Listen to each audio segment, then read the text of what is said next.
बिस्मिल्लाहिर्रहमानिर्रहीम फ़स्लुन फ़ी अहकामिल वुज़ू। ये फ़सल साहिब नूरुल इज़ा ने वुज़ू के अहकाम के बारे में इरशाद फरमाई है और इसके अंदर फ़राइज़ुहु वुज़ू के फ़राइज़ का ज़िक्र फरमा रहे हैं। फरमाते हैं अरकानुल वुज़ू'i अर्बअतुन वहिया फ़राइज़ुहु। वुज़ू के जो अरकान हैं वो 4 हैं और यही वुज़ू के फ़राइज़ कहलाते हैं। अल-अव्वलु ग़स्लुल वजही, सबसे पहला वुज़ू का जो फ़र्ज़ है वो चेहरे का धोना है। और वहद्दुहु तूलन, लंबाई के एतबार से अगर चेहरा देखा जाए तो फरमाते हैं मिन मब्दाई सतहिल जबहती इला अस्फलिज़ ज़क़नी, लंबाई के अंदर जहाँ से चेहरे की इब्तदा है, सतह है, लंबाई के अंदर यानी जहाँ से बाल उगते हैं वहाँ से लेकर ठोड़ी के नीचे तक है। ये पहले एतबार से है कि पेशानी से लेकर, और पेशानी की जो मिकदार होती है वो 4 उंगल है। और अगर बाल हैं तो फिर जहाँ से बाल उग रहे हैं वहाँ से लेकर ठोड़ी के नीचे तक का हिस्सा लंबाई के अंदर चेहरा है। और फरमाया कि वहद्दुहु अर्दन मा बैना शहमतियल उज़ुनैनि, और चौड़ाई के अंदर अगर देखा जाए तो दोनों कानों की दरमियान, यानी 2 कानों की जो लौ है इस एक लौ से लेकर दूसरी लौ तक, यानी बाल जहाँ से उगते हैं यहाँ से लेकर एक कान की लौ, ठोड़ी के नीचे, और फिर दूसरे कान की लौ, और फिर उसी तरह जहाँ से बाल उग रहे हैं। तो पेशानी से लेकर यानी जहाँ से बाल उगते हैं ठोड़ी के नीचे तक और एक कान से दूसरे कान की लौ तक, ये एक चेहरे के धोने की हुदूद व क़ुयूद है। इतने हिस्से का धोना ये एक फ़र्ज़ की तकमील है। फिर फरमाया वस्सानी ग़स्लु यदैहि मआ मिरफ़क़ैहि, दूसरा फ़र्ज़ ये है कि हाथों को धोया जाए कूनियों समेत। ये जो कूनियाँ हैं हम अहनाफ के नज़दीक ये धोने के अंदर शामिल हैं। एक तो ये हद है और इस हद को धोया जाएगा।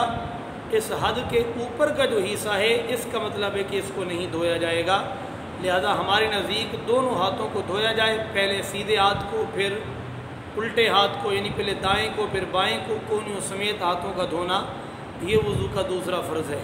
इसी तरह फरमाया व तीसरा वस्सालिसु ग़स्लु रिजलैहि मआ कअबैहि, और इसी तरह अपने पाँव को धोना टखनों समेत, यानी टखने हद भी हैं और इनको भी साथ धोया जाएगा। अब इन पहले जो 3 फ़र्ज़ जिनके अंदर धोना है उनको इकट्ठा कर दिया गया। और अब फरमाया वर्राबिउ मसहु रुबइ रासिही, चौथा फ़र्ज़ यह है कि सर का मसा चौथाई के बराबर, सर की चौथाई के बराबर सर का मसा किया जाए। अब क्योंकि ये मसा करना था इसलिए इसको यहाँ चौथे नंबर पे ले आए, वगरना तरतीब के एतबार से अगर कुरान पाक के अंदर हम देखते हैं तो ये तीसरे नंबर पर है और वही तरतीब ही हम पर ज़रूरी है। अल्लाह रब्बुल आलमीन जल्ल जलालुहु ने इरशाद फरमाया या अय्युहल्लज़ीना आमनू इज़ा कुमतुम इलस्सलाति फ़ग़सिलू वुजूहकुम व अयदियकुम इलल मराफ़िक़ि वमसहू बिरुऊसिकुम व अर्जुलकुम इलल कअबैन।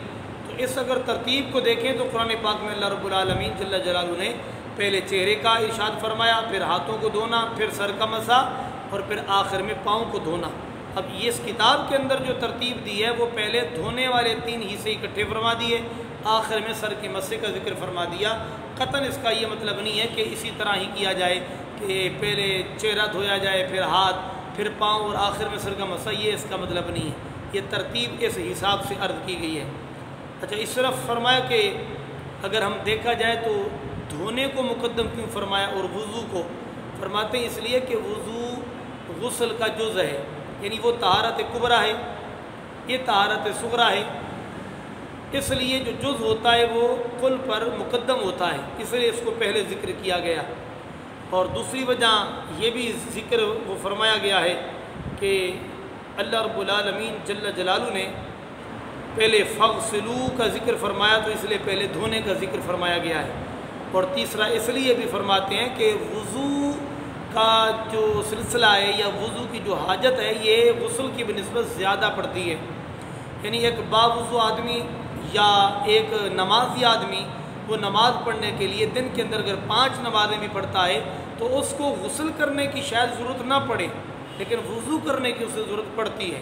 تو اس اعتبار سے کیونکہ وضو کی بکثرت ضرورت پڑتی ہے اس لیے پہلے طہارت کے اندر وضو کا ذکر فرمایا گیا ہے.